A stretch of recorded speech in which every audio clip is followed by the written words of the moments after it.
The case of this patient, who presents very substantial composite resin on 1 molar, is at the limit of the indications for the direct technique. However, for financial reasons, this patient would prefer to avoid an indirect restoration.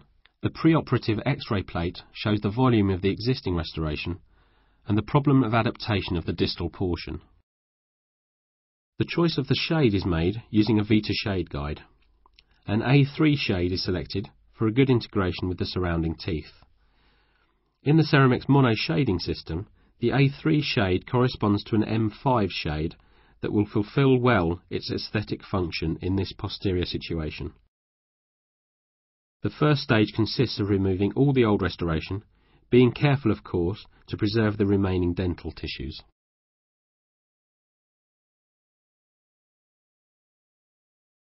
A pear-shaped burr, reference 830, is chosen for the purpose, and we proceed progressively, starting from the centre of the restoration and moving then to the edges.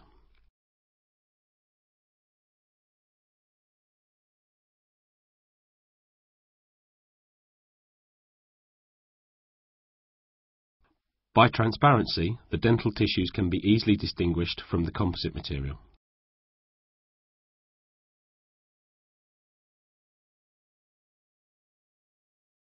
The thickness of the remaining dental tissue is very thin at the distolingual cusp, and it is already clear to us that it will need replacement.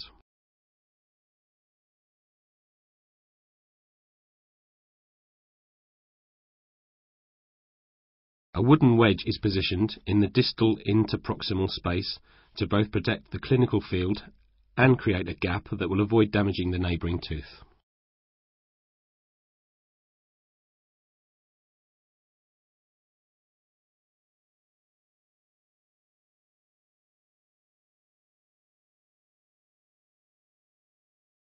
The whole of the composite is removed at the proximal face.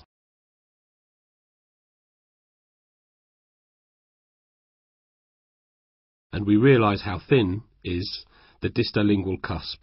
It's therefore particularly fragile.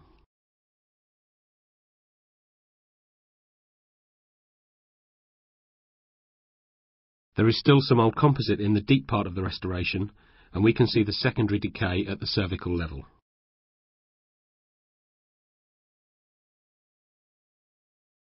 The residual composite is therefore removed, and it becomes clear to us how voluminous is this restoration, and how fragile is the distolingual wall.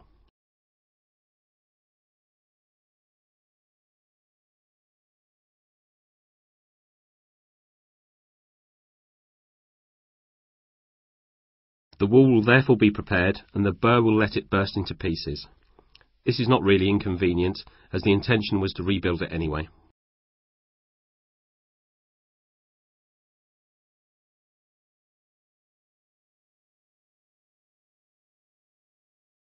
We remove the whole carious lesion, all the decayed dentine, with a round burr mounted on contra-angled handpiece at low speed.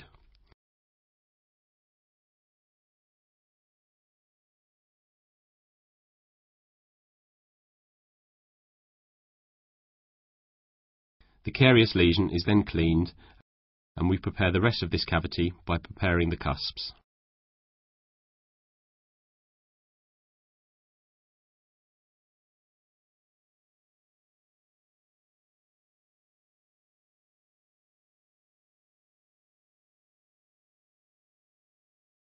It is therefore clear to us that we will have difficulty in restoring a satisfactory contact point in this zone, but that it will be a determining factor in the functional integration of the restoration.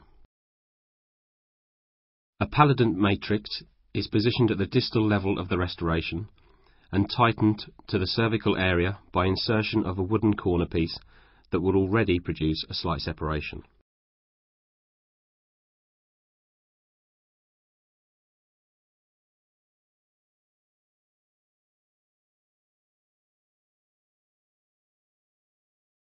The advantage of using the wooden wedge is that, if it remains in place long enough, the gap will be made progressively. This is always of interest at posterior sectors to obtain a good contact point. We see here the good cervical adaptation of the matrix, which must be absolutely perfect in order to avoid any overflow of the composite. The adhesive system we use here is Zeno 3, a single-step self-etching adhesive, which is of particular interest for posteriors as it minimises the risk of post-operative sensitivity.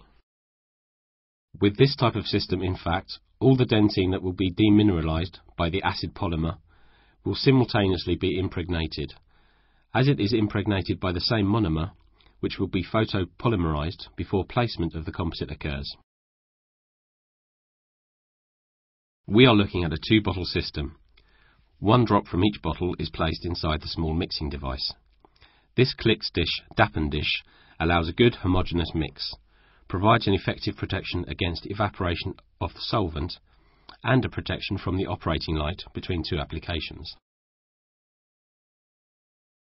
The Zeno 3 adhesive system is applied to the dentine, taking care to ensure that it penetrates all the areas of dentine in order to ensure satisfactory seal and adhesion of the restoration. Do not forget to evaporate the solvent carefully, so as not to lift the adhesive away, and we light cure with the Smartlight PS.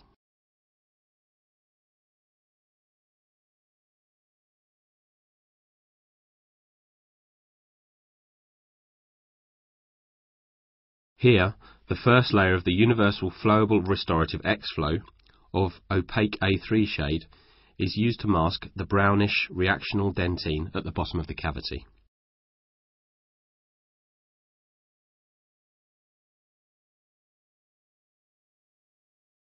This first application is properly inserted thanks to the thin cannula at the cervical level and is light cured.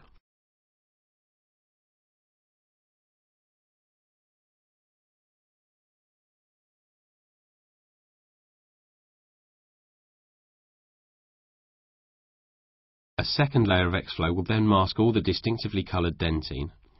It's known that these flowable composites with lower elasticity modulus than the microhybrid composites improve the seal and the marginal integrity of restorations.